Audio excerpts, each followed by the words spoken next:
10 years ago, the world went through a zombie apocalypse. Now in the present, the situation hasn't gotten any better, and the zombies have evolved in distinct types. The dumb zombies are the homers. They're slow and do stupid things like getting their tongues stuck on ice, so they're easy to kill. The smart zombies are the Hawkings. They are able to make plans, like taking the eye of a dead scientist to open a door with an iris scan lock. Lastly, there are the ninja zombies, who know how to sneak around and hide to catch their victims by surprise. In DC, there's a group of 4 survivors formed by Tallahassee, Wichita, her boyfriend Columbus, and her sister Little Rock. They've been sticking together for a decade and learned to fight in perfect teamwork. They make their way through the field and kill zombie after zombie without hesitation, bringing them down before they can even scratch them. After a long but very effective fight, the group finishes killing the whole horde and makes their way to the White House, which becomes their new home. For the first few days, things go great. They have lots of fun together and fix the decorations to fit their tastes. They also celebrate Little Rock's 18th birthday. Tallahassee has become a father figure to her and is very protective, but Little Rock is getting tired of being stuck with adults. She wants to hang out with people her age and not being called little girl, which Tallahassee doesn't understand. Some weeks alter, Tallahassee decides to celebrate Christmas in November and he gifts Little Rock a gun that used to belong to Elvis. Little Rock hates it because he's always giving her guns, so she leaves the room to shoot zombies in frustration. Later in the bedroom, Columbus surprises Wichita with a ring, asking her to marry him. Wichita gets nervous because she thinks all married people end up divorced, so Columbus gives her time to think about it. The next morning, the guys discover that the sisters left, only leaving a very vague note behind.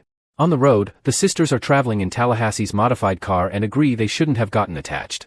Suddenly they see someone ahead and Little Rock gets ready to shoot, but it's just a normal human of Rock's age called Berkeley. A month later, Tallahassee and Columbus try to entertain themselves at the mall, but Columbus won't stop whining about Wichita. Tallahassee mocks him and says they should go back to the road to start over. At that moment they're found by a zombie, so Tallahassee throws a bottle of alcohol and shoots it before killing the creature.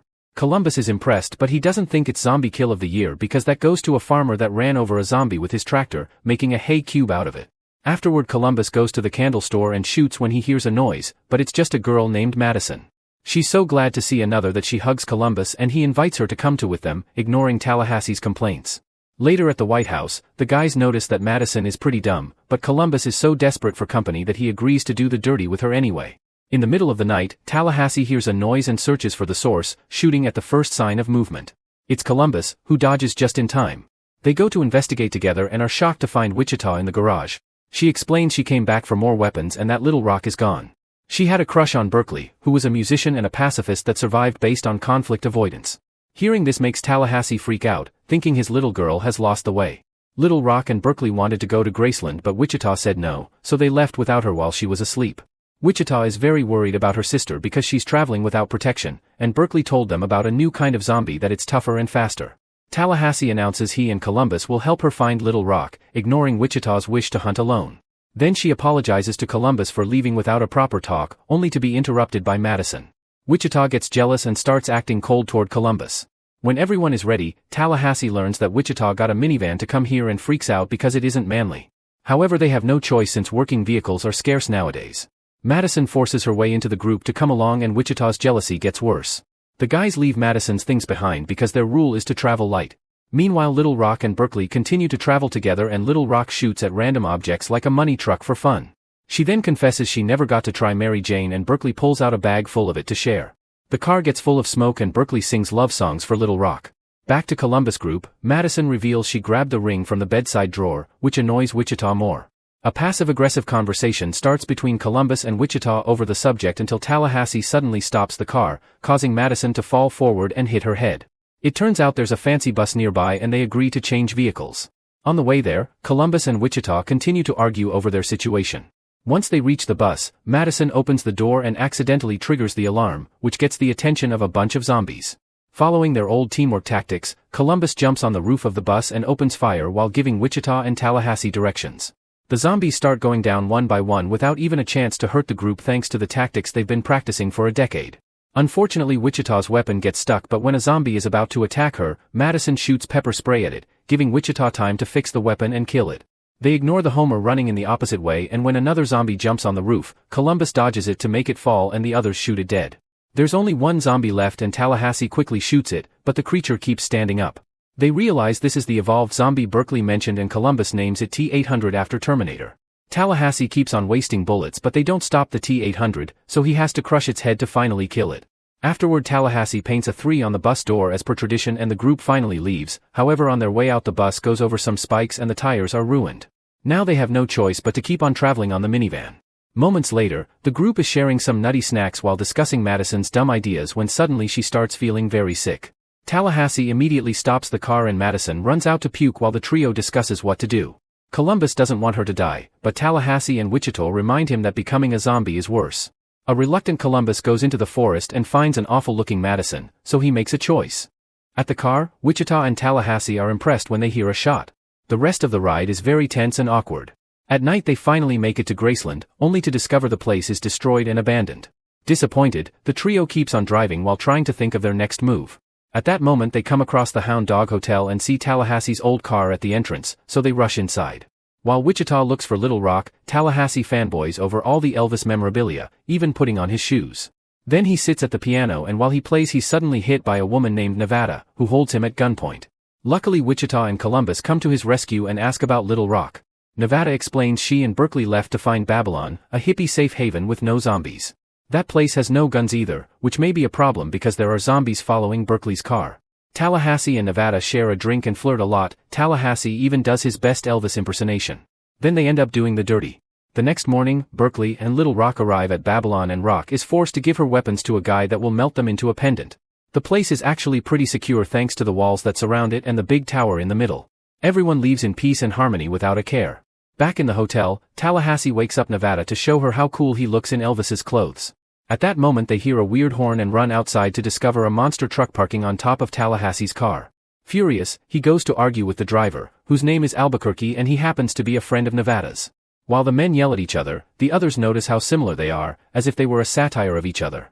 Suddenly a second guy called Flagstaff comes out of the monster truck to support his friend Albuquerque since they've been traveling together. Flagstaff is a lot like Columbus and even has his own survival rules, although he calls them commandments. An argument ensues between the 4 men, who are acting like kids to impress the ladies. Eventually Nevada snaps and calms them down. Albuquerque and Flagstaff explain they came back because the T-800s have taken over the area. The group heads inside for some drinks and when another argument is about to start, they hear a noise and discover the T-800s are outside. Albuquerque and Flagstaff rush outside and fight the zombies, bringing them down in a matter of minutes. Afterward they come back to show off how cool they are, only for Nevada to notice Albuquerque has been bitten. He tries to pretend it's just a tattoo but he suddenly pukes, so he reveals Flagstaff was bitten as well. After Flagstaff also pukes, both guys turn into zombies and a fight ensues. Nevada quickly opens fire, but these are T-800s and are unaffected. The others take the fight to the corridor and use Elvis's memorabilia to attack. The zombies manage to corner the duo on top of a pool table, so they use the balls and cue sticks to defend themselves. The fight continues as the men and the zombies throw each other all over the place, which makes it hard for Nevada and Wichita to fire because they don't want to hurt the guys. Eventually Tallahassee manages to bring down Albuquerque with an Elvis statue then crushes his head with a guitar. At that moment Flagstaff tackles Columbus, giving Nevada the chance to shoot him in the head to kill him too. Tallahassee wonders if this can be zombie kill of the year, but Columbus thinks one better happened in Italy. A guy put up some mannequins to attract the zombies and dropped the Tower of Pisa on them. Afterward Tallahassee says goodbye to Nevada with a kiss and she gifts him an Elvis ring so he remembers to visit her again. Then he tries driving the monster truck, but he can't control it at all and they have to leave on the minivan again. A few hours later, Wichita is trying to fix her relationship with Columbus when suddenly they see an ice cream truck passing by. It's being driven by Madison, who is alive and well. It turns out Columbus only pretended to shoot her but actually let her go, and her sickness had been a nut allergy. She joins the group again and for the rest of the night they have to put up with her babbling. The next morning, the group makes it to Babylon and they think this could be their forever home. As a final goodbye, Tallahassee blows up the minivan. He doesn't want to leave his guns behind, but he's desperate to see Little Rock so he has no choice. Once everyone's weapons have been melted, the group is allowed inside and they hurry to hug Little Rock. She apologizes for leaving, but she also tells them they won't fit in here because this is too peaceful for them. Finally seeing his little girl as an adult, Tallahassee decides to go back to the road and start over somewhere else. Later that night, Tallahassee is driving away on a truck when he suddenly hits a zombie. The creature stands up easily, meaning it's a T-800. To his shock, there's a huge horde of them running toward Babylon.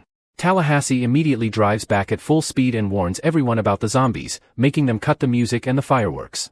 Berkeley doesn't take him seriously and Little Rock breaks up with him. There isn't a single weapon there, so Tallahassee makes an alternate plan by using the tower's biodiesel. Everyone works together to create a huge bomb, and the hippies are quickly trained on how to hold up a shield. Lastly, they bring down a wall and put up a contraption with fireworks to get the zombies' attention. As the creatures begin coming in, the team starts a fire on the ground before running to safety. The flames soon cause a huge explosion, which kills all the zombies in one big boom. Unfortunately, there's a second horde coming and the team has to fight them with shovels. They manage to kill a few of them, but there are too many to keep up with and they won't be able to hold for long. Tallahassee announces this is the end and they hug each other as they share "I love yous" to say goodbye. Suddenly they hear a horn and Nevada shows up in the monster truck. She rescues the team, then starts driving like crazy to crush the zombies under the truck's huge wheels. The vehicle even starts going in circles as a zombie tornado and then goes up the wall, causing it to flip and land on more zombies. After another quick run, the truck finally falls and the group has to run out to reach the tower. They find the way blocked by zombies, but thankfully Madison and Berkeley start throwing things to kill them. They continue to fight the zombies as they run upstairs, using Nevada's gun and whatever object they find around. Once they make it to the roof, the hippies hold up the makeshift shields to create a corridor that guides the zombies toward the edge. Most of the group moves away, but Tallahassee keeps on running as bait, jumping at the last second to hold onto a crane. The zombies keep running and fall to their deaths, trying to bring down Tallahassee too but failing. Columbus decides it's the zombie kill of the century. There are two final zombies that manage to grab Tallahassee's leg and the others don't know how to help, so Little Rock suddenly shoots them. It turns out she had Tallahassee's Christmas gift with her all along. With all the zombies finally dead, the group forms a line and rescues Tallahassee. While he and Little Rock reconcile, Wichita says yes to Columbus' proposal and he puts the ring on her finger. The couple kisses and Nevada and Tallahassee follow their example. Madison and Berkeley start kissing too as a Homer suddenly appears, only to easily fall to his death. After a night of partying and fireworks, the original four leave with Nevada in a fancy car to look for a new home while a zombie chases after them. Then a flashback shows Bill Murray on the day of the outbreak. He had been promoting his third Garfield film and the reporters kept asking him to show off his gagging on a hairball noises. Suddenly a reporter threw up and transformed into a zombie. An assistant got scared and ran away, but Bill stayed calm and killed the zombie with a chair. On his way out, he found a bunch of zombies in the lobby, but he still didn't panic. He continued to fight the creatures with the chair and any object he could grab, slowly making his way outside while saying he hated Mondays. Make sure to subscribe our channel Cinema-Fathom and turn on notifications so you can watch more videos like this. Thanks for watching.